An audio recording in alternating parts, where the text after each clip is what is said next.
Dollhouse Family, issue 5, Mike Carey writing with Peter Gross on the art.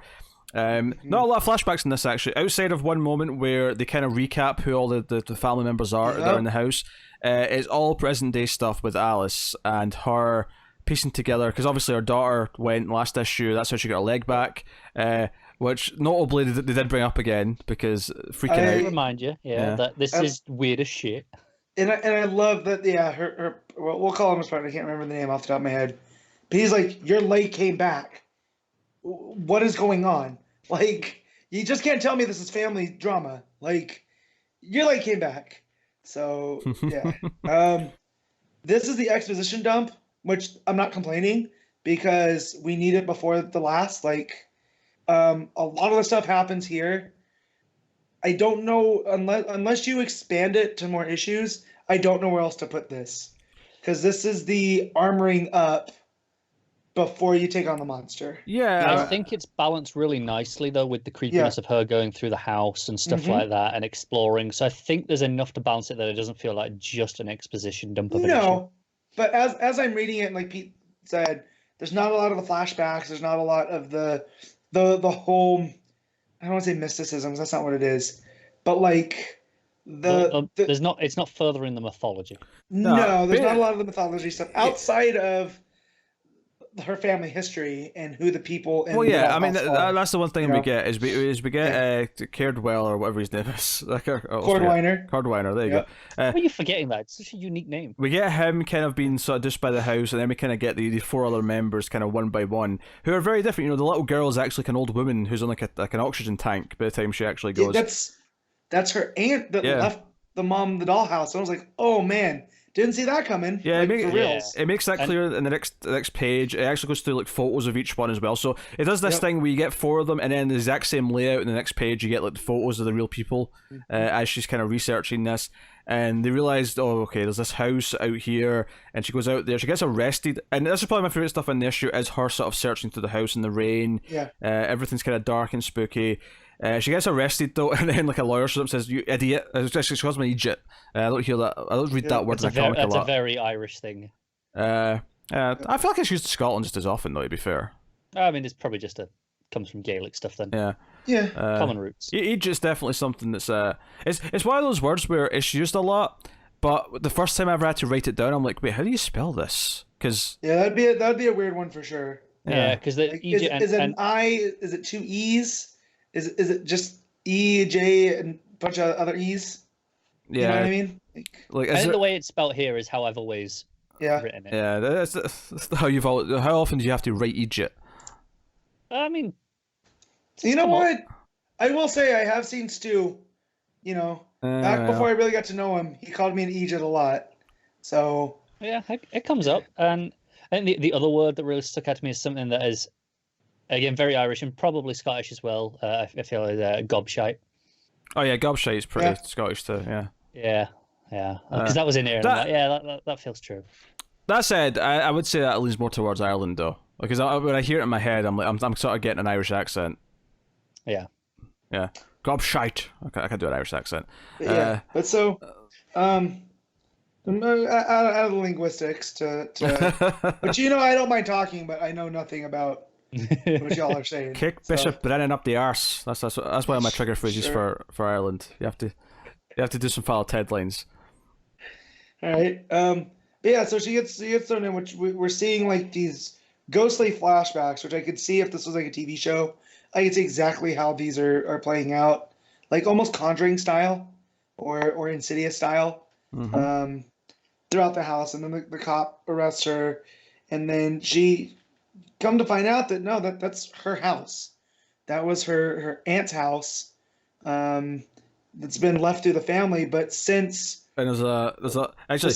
I'll tell you what one of my worries of this issue was. Is she gets to a lockbox, right? And she goes to this lockbox, and in the bank, a safety deposit box, and she finds like this old case, and there's like an old timey gun in there. It's been there since the 1800s. And there's a diary, and she starts reading it, and there's a couple of narration boxes in this font, and I went, oh my god, I don't want to read pages of this. And luckily, it was gone immediately. The very next page, it was gone. I also really appreciate that, because I was worried, because there's a panel at the top that's just says it's his journal. Yeah. Then you've got a Right. big panel with a bunch of text, but you're not intended to read all of that anyway No, because it's cutting off because sentences. I tried. Yeah, I did as well. And then I was Yeah. like, no, this isn't going to work. It's fine. No. I'm just getting the impression. And then you Yep. have 2 more narration boxes of it, and then that's it. Yeah, but I was really worried for a second. But no, I liked her sort of like getting some liquid courage to go back and face the house, which is kind of what she does. And because the first time she's going through it, before the cop interrupts her, she is basically seeing like scenarios play out, the ghosts walking around. Essentially, she's like seeing a replay of what's happening. And the end of it is we find out what that fetus became. They tried to put in the furnace, and it basically grows into the dollhouse. The dollhouse is like made of blood and flesh and placenta and looks That is all a disgusting. hell of an image, isn't it? Which when you think about it makes sense. Does that it? is part... No. That it is part. Yeah. Hold on. I'm with you on this one. Does it? It makes sense in that it's actually a part of this demon's lineage. Whatever was in the cave, right? That that Joseph Kent came back with, that then he impregnated his wife, right? So this is part of that family curse, and this goes in to the overall theme of the Dollhouse family in the trauma passed down through the family, right? Because ever since Joseph Kent came back from that cave, it's been terrible for this family, right? All the way down to our main character here. And her, the hammer and the mom and all of that stuff. So the fact that the dollhouse was born at the same time as the family curse, I just think, and they come from the same thing. I thought it was pretty I cool. still wasn't expecting it to be the placenta. No, me neither. I wasn't expecting that, but when I think back on It it, literally checks grows out of it. It like grows out of the Yeah. placenta into this bloody looking house, and Matt's like, "Oh, when you think about it, it makes sense." It does. I'm gonna stand by my sentence. Makes more sense than the talking cat. Oh yeah, that's the final moment. Is the cat starts talking and says, "What does the cat say?" She says, why would anyone make a dollhouse out of yes. messing placenta? And it says, you might do it if you were trying to be born. Right. Yeah. So yeah. So obviously the next issue's the last one. We'll see what the answers are and like how she gets her daughter back. Which, yeah. Hopefully, it is a horror It's story. a And daughter horror back. stories Yeah. usually don't have, but here's the thing: if it's all about the family bloodline, and the dollhouse needs that family to exist inside of it, right? It already has the daughter. Unless So that's let's get- enough now. That's what I'm saying. What if it's enough and this is all for nothing? Yeah. Still, and I hope she finds that cave. She goes to kill the demon and wakes up the gigantic creature. I wanna want to see know that. about the celestial being. Yep. I Which want I feel like more. we're not going to get the answer though, Connor. Oh no. Uh, If not, then I feel like there's more stories to be told here. I like this issue much more than the last one because the last one, I wasn't keen on the actual monstery stuff and the flashbacks. This one, it felt like it was treating them more like a mystery. I liked her sneaking about.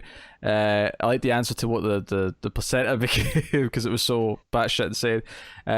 And regardless of what Matt thinks it being, clearly it was plain as day. It was obvious. It was in her face the entire time. But I'm not saying that. I'm saying when you think back of it and think about the family history, of course it comes from the same thing. Like it wasn't just a dollhouse that got bewitched. Like it's a part of this demon, whatever it is. I keep saying demon because I have lack of a better. yeah, for it. Demon works, I think, for now. Yeah. demon, Satan, celestial, whatever we're calling it. But yeah, obviously, I'm looking forward to the final issue, seeing what happens. I think that we've spent our entire life with Alice, so we actually do care a little bit about her daughter being saved, which is nice. We care about her, because she's basically been like infected with this evil since she was a kid, and it'd be nice for her to get a win. So you're kind of rooting for her. And when you look at the family history, it's this evil that's been in all of them. Like Cordwainer, like he had a family, but he didn't care because he was always tinkering, right? So it turned him into a lonely old man, and that's why he joined the dollhouse, right? And then each one of them, one of them was addicted to opium, and then the other one, she was at the end of her life, and so when they all went there, it's because they were at their worst. Yet Alice is the one that's been able to say no. and why is that? And I like those questions there. And I hope it doesn't disappoint. Like, I hope some of those answers are there at the end. And then she does have legitimately a magic bullet now to kill whatever it is. So we'll see. Yeah. So, we're rating it then. What are we giving it? Matt, we fire on it. I'm gonna give this an 8. I'm handing out a lot of 8s. Cool, Connor. Yeah, I'm feeling positive. 8.5. Straight 8 from me, I think, as well.